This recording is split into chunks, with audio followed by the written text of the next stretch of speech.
Hello, my favorite physics maniacs.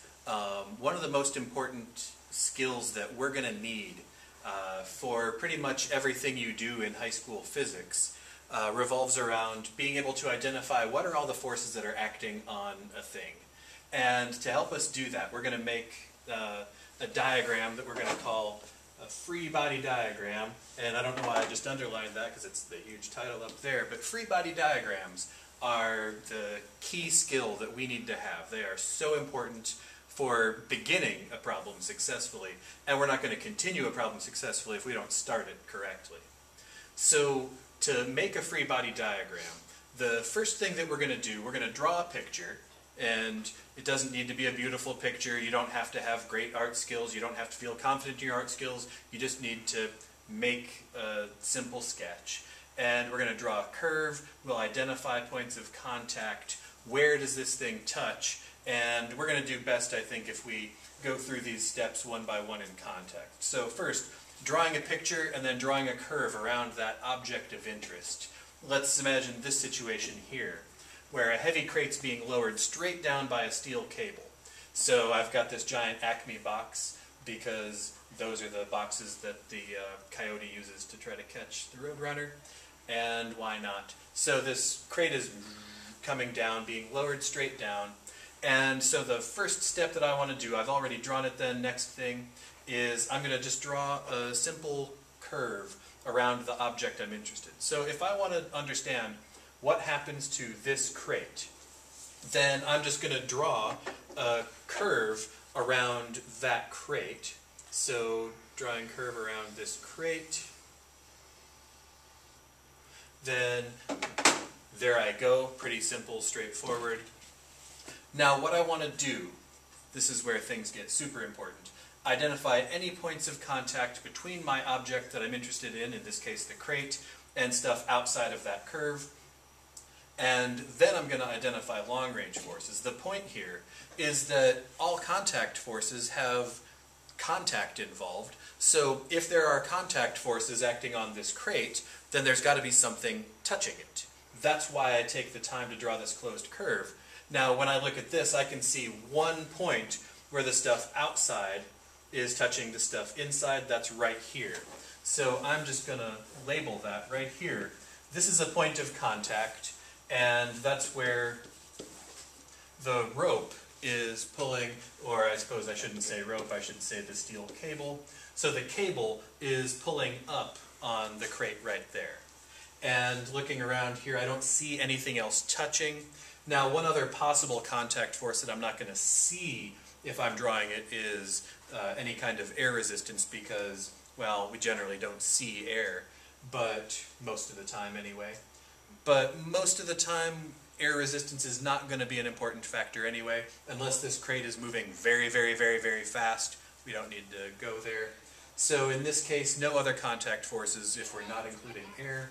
And I can tell because there's nowhere else where there's contact between the inside and the outside of that green curve that I just drew.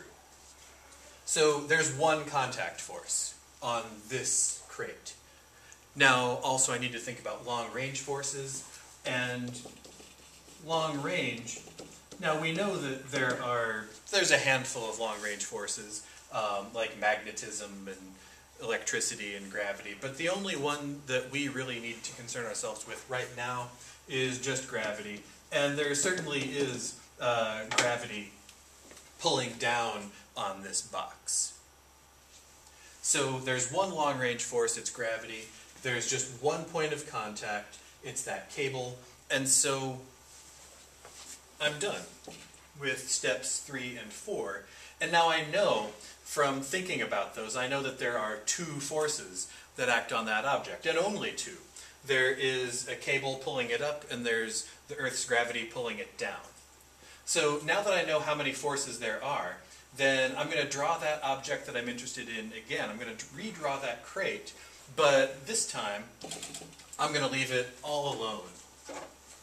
I'm not going to draw here any other objects. And the reason why I choose to draw a free body, as in this body all alone, I'm drawing a free body diagram, is that I'm pretty likely to make a mistake if I draw the other stuff involved here, I'll try to start drawing forces acting on other things, and I only want to understand what are the forces acting on this crate. So I know that there are two forces. There is the cable pulling up, and there's the Earth's gravity pulling down. And so what I'm going to do, I'll make a little central dot on that crate. This picture doesn't need to be fancy at all. It just needs to exist. And really, you could, for every free body diagram you ever make, you could just make it look like a little box, and no one will mind. So, for this situation, I have two forces, and first thing about the way that I'm going to draw them, because I also want to include their direction. Let's remember that forces are vectors. So I want to include direction. In the case of the cable is pulling up on the crate. The Earth's gravity is pulling down on the crate. So I'm going to draw those arrows in the directions that they actually act, because they're vectors. And also, just to get a good sense of things, I want to draw, if I have an idea of relative how much is this force, then I'll make a longer arrow for a large force, shorter arrow for a small force. So I'm going to draw, there's a force upwards. I'll label it F for force, and I'm going to label this agent on that object. So in this case, the agent of this force is the cable on the object of that crate.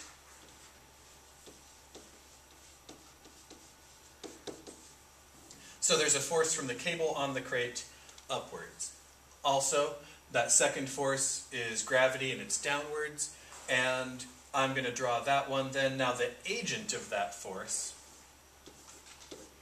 is the Earth. It's the Earth that's doing this gravity stuff to the crate.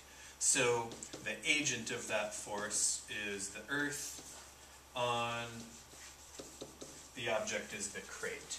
Now I was trying to draw these arrows roughly relatively the same length.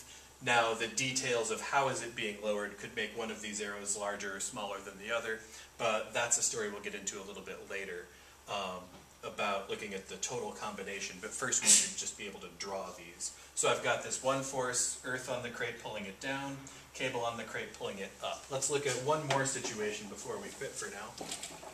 Here I've got a girl pushing a large box across a carpeted floor. So the first thing that I want to do is, thinking back to before, I'm going to draw a curve, I'm going to identify points of contact and long-range forces, and then I'm going to redraw just the object I'm interested in, and I'm going to draw all those forces on there. So, girl pushing a large box across a carpeted floor, let's say that I care about what happens to this giant box of bacon. So the first thing I'm going to do, draw a curve around that box. Now, points of contact. Where is this box of bacon in contact with other stuff? And I've actually got the floor here. The floor is in contact with the box, and also I can see there's a spot right there where the girl is in contact with the box. And looking all around, I don't see any other contact points, just right here and right there. So the girl and the floor are the only things doing any kind of contact force to this box. And long range, I still have gravity. Now, if we think about this floor, the floor is actually doing two separate things to this box of bacon. This floor is, for one thing, holding the box up, pushing up on the bacon box. And also, we do know that it's a carpeted floor. That's certainly going to be a rough push for her, and there's definitely going to be some friction as one thing slides across the other. So that floor is going to do both an upward push to hold the box up and a friction force. So I'm going to redraw this box of bacon, and again, doesn't need to be anything fancy. Now, if I want to think about what forces then are there, so first of all, the girl, and just from the picture, it looks to me like the girl's pushing the box to the right, so I'll just draw an arrow to the right. So F is for force. The agent of that force is the girl, and the object there is the box. So girl is the agent, box is the object. That's how I'm going to label all my forces. Let's see. The floor is doing two separate things, and I'm going to draw them separately. So first of all, there's an upwards force. Floor is the agent on box is the object. The floor is also going to be pushing backwards. The floor is also, that friction is going to be resisting that motion to the right. And I've got both things that the floor is doing, and I've got gravity. The agent of that force from gravity is the earth. So earth on box. Now also, thinking about the relative amounts here, I know that the box is only going to be moving sideways. No matter how hard she pushes, it's not going to go crashing through the floor, it's not going to come flying up off the floor. So thinking about the y-axis, I know that the down arrow and the up arrow should be exactly balancing each other out. So these should be exactly equal lengths if I do a good job. Now, how long are these relative to each other? Depends on the circumstance of how hard is the girl pushing.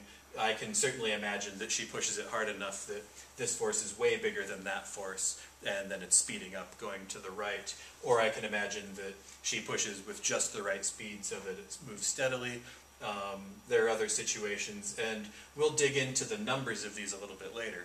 But for right now, I just want you to think through, how do I identify all of these forces, because this is our most important skill. So thanks.